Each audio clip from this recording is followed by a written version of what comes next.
Apple's 2020 release of the iPhone SE is huge, not only for the company, but also for the smartphone market as a whole. This $400 release changes everything. Hey guys, welcome back to the channel. If you're new here, please help the channel out by subscribing. And if you do eventually end up liking the video, please leave a like. We'd really appreciate that. With the introduction of the iPhone SE, Apple has just thrown the cat amongst the pigeons. From Apple's perspective, they've just created a whole new market for themselves. Up to now, most iPhones were beyond the reach of many. And unlike Samsung, which targets the whole spectrum of the market, Apple was exclusively targeting the high-end market. The only realistic chance of the ordinary man getting their hands on an iPhone would have been the used iPhone market, which is another casualty of the release of the iPhone SE. iPhones are one of the few smartphones that are known for maintaining their value. That was before the iPhone SE was announced. If you go on eBay right now, prices for used iPhone 6, 6S, 7 and 8, including their Plus variants, have dropped significantly since the iPhone SE was released. I mean, what's the use of buying a used iPhone for $400 when you can get a brand new one for the same amount? Plus, it features the latest A13 bionic chip, which is fast and a better camera.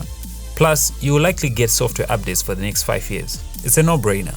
Chinese smartphone makers like Xiaomi, Huawei, Realme and others have their work cut out for them as well. They've been enjoying the bulk of the global market share for mid-range devices. They'll obviously be forced to cut down prices in order to compete. What's making it harder for them is that the $400 price range for them was the range for 6 and 7 series processors. Take Xiaomi's Mi Note 10 Pro. The device runs on Snapdragon 730G processor, and it retails for $480. The iPhone SE, on the other hand, has the A13 bionic chip, and granted, it has an LCD with a lower resolution and lacks the modern aesthetic, but it makes up for that with future software updates, as well as a better resale value. So it's obvious many people would rather opt for the iPhone SE than an Android competitor in the same price range. I think with this move, Apple is not directly concerned with making super profits. For them, it's something long-term.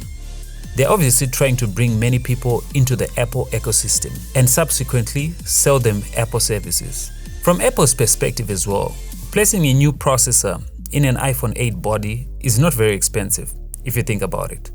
They probably had a lot of iPhone hardware components left lying in stock since iPhone 8 wasn't really selling that much. So, to cut a long story short, the upcoming weeks and months will be interesting for the global smartphone market, but ultimately the consumer will be on the winning end of things. Are you getting an iPhone SE, or you stick with Android?